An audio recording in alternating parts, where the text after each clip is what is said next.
Très bien. Donc maintenant, on va corriger l'exercice 4. Donc on va commencer par les données. Donc comme vous voyez, ABCD est un carré. Et la distance AB égale A. Et le vecteur BE égale 3 sur 2 BC. Et le vecteur CF égale 3 sur 2 CD. On va commencer d'abord par le produit scalaire. C'est-à-dire on va calculer AB scalaire BC en fonction de A. Donc on va commencer AB scalaire BF égale. C'est AB scalaire. BF, on va remplacer par BC plus CF. C'est-à-dire AB scalaire BF égale AB toujours scalaire BC et CF c'est 3 sur 2 CD. Le produit scalaire est distributif, c'est-à-dire AB scalaire BF égale AB scalaire BC plus 3 sur 2 AB scalaire CD. Donc, d'après la figure, les droites AB et BC sont perpendiculaires, c'est-à-dire AB scalaire BC égale 0 plus 3 sur 2 fois. D'après la figure, les vecteurs AB et les vecteurs CD sont collinéaires, mais ils ont deux sens contraires, c'est-à-dire AB scalaire CD c'est moins AB fois CD. La distance AB égale A, donc la distance CD égale A. Donc finalement, AB scalaire BF égale moins 3 sur 2 fois A au carré. Parce que A fois A, c'est A au carré. Donc ça, c'est la première question. Très bien. Maintenant, toujours dans la première question, maintenant on va calculer BE scalaire BF. Donc BE scalaire BF égale, d'après les données BE c'est 3 sur 2 BC, scalaire BF, on va remplacer BF par BC plus CF. Donc BE scalaire BF égale 3 sur 2 BC scalaire BC plus CF c'est 3 sur 2 CD. D'après les données, bien sûr. Donc BE scalaire BF égale 3 sur 2 BC scalaire BC c'est 3 sur 2 fois BC au carré. Plus 3 sur 2 fois 3 sur 2 c'est 9 sur 4. BC scalaire CD. Donc, d'après la figure, les vecteurs ou bien les droites BC et CD sont perpendiculaires, c'est-à-dire le produit scalaire BC scalaire CD égale 0. Donc, finalement, BE scalaire BF égale 3 sur 2 fois A au carré. Parce que la distance BC égale E égale A. Très bien. Toujours dans la première question, maintenant on va déduire AE scalaire BF. Donc, rappelez-vous, on a calculé AB scalaire BF. Et après, on a calculé BE scalaire BF. Et après, on va déduire AE scalaire BF. Donc, AE scalaire BF égale, on va appliquer la relation de Charles dans le vecteur AE par le point B. Donc c'est AB plus BE scalaire BF. Donc c'est AB scalaire BF plus BE scalaire BF. Donc d'après AB scalaire BF, parce qu'on a déjà calculé AB scalaire BF, on a trouvé c'est moins 3 sur 2 fois A au carré. Et BE scalaire BF, on a déjà calculé, on a trouvé c'est 3 sur 2 fois A au carré. Donc finalement, AE scalaire BF égale 0. Très bien. Dans la deuxième question, on veut montrer que les droites AE et BF sont perpendiculaires. C'est-à-dire on va calculer le produit scalaire AE scalaire BF. Et d'après la première question, on a trouvé AE scalaire BF égale 0. Donc, les vecteurs AE et BF sont orthogonaux.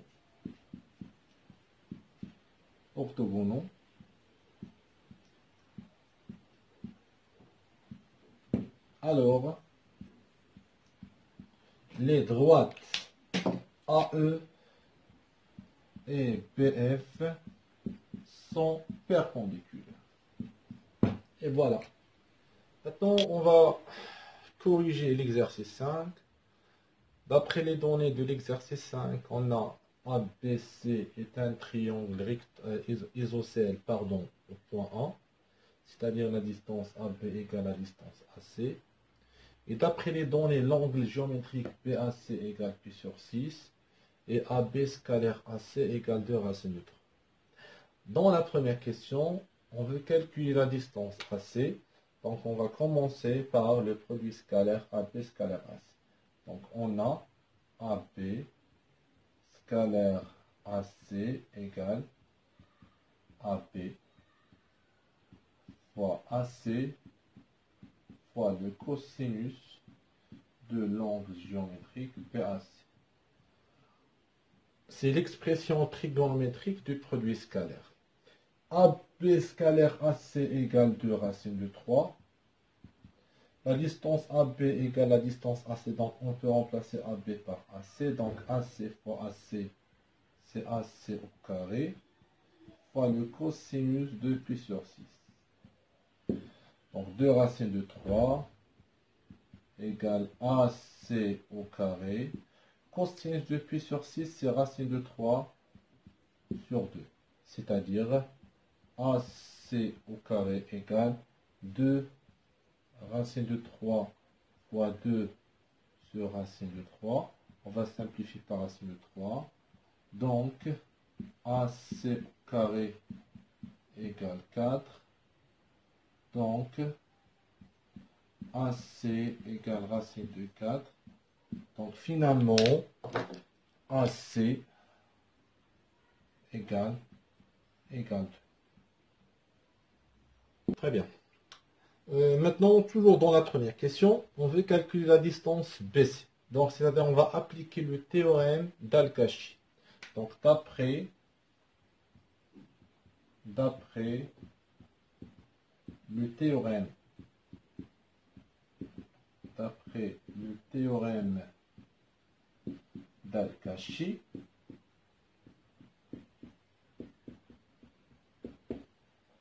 BC au carré égale AB au carré plus AC au carré moins 2 AB scalaire AC. Donc, BC au carré égale. D'après les données, AB égale AC et AC égale 2.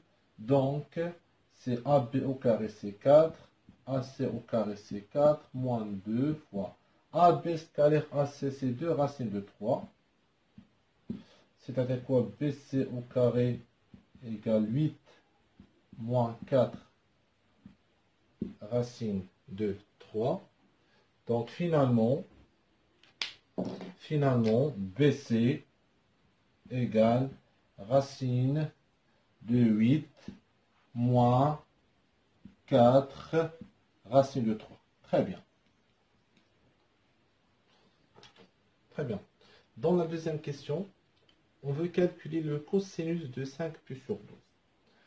Donc, mais avant de calculer le cosinus 5π sur 12, on a l'angle A plus l'angle B plus l'angle C égale π. Donc, équivalent quoi? L'angle A égale π sur 6. L'angle B égale l'angle C parce que le triangle est isocèle au point A. Donc, c'est 2C égale π. Donc, finalement, l'angle C égale π moins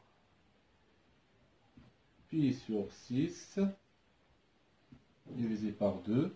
Donc finalement C égale 5π sur 12. C'est-à-dire quoi? C'est-à-dire quoi? Le cosinus de 5π sur 12 égale le cosinus de l'angle géométrique ACB. Et d'après la définition de cosinus, c'est le produit scalaire divisé par le produit des distances. Donc le cosinus de ACB c'est CA scalaire CB divisé par la distance CA fois la distance CB. Très bien. Donc tout simplement, le cosinus de 5π sur 12 égale CA scalaire CB divisé par 2 fois racine de 8 moins 4 racine de 3. Donc, maintenant, pour déterminer la valeur exacte de cosinus de 5π sur 12, on va calculer CA scalaire CB. Et d'après les données, on a la distance AB et la distance AC et la distance CB. Donc, on peut calculer facilement CA scalaire CB toujours d'après le théorème d'Al-Kashi. Donc, on a dit que le cosinus de 5π sur 12 égale CA scalaire CB divisé par 2 racine de 8 moins 4 racine de 3 ou bien CA scalaire CB divisé par CA fois CB. Avec CA scalaire CB égale 1 sur 2 facteur CA au carré plus CB au carré moins AB au carré. Donc le triangle ABC est isocèle au point A, c'est-à-dire la distance AC égale la distance AB. Donc finalement CA scalaire CB égale 1 sur 2 CB au carré. Donc le cosinus de 5π sur 12 égale CB au carré divisé par 2 CA fois CB, c'est-à-dire CB sur 2 la distance CA. Maintenant, CB, c'est racine de 8 moins 4 racine de 3. Et CA, c'est 2, donc 2 fois 2 égale 4. Donc, maintenant, on va simplifier l'expression, ou bien la valeur de cosinus de 5π sur 2. Vous devez remarquer que 8 moins 4 racine de 3, c'est une identité remarquable. C'est tout simplement, c'est racine de 6 moins racine de 2, le taux au carré sur 4.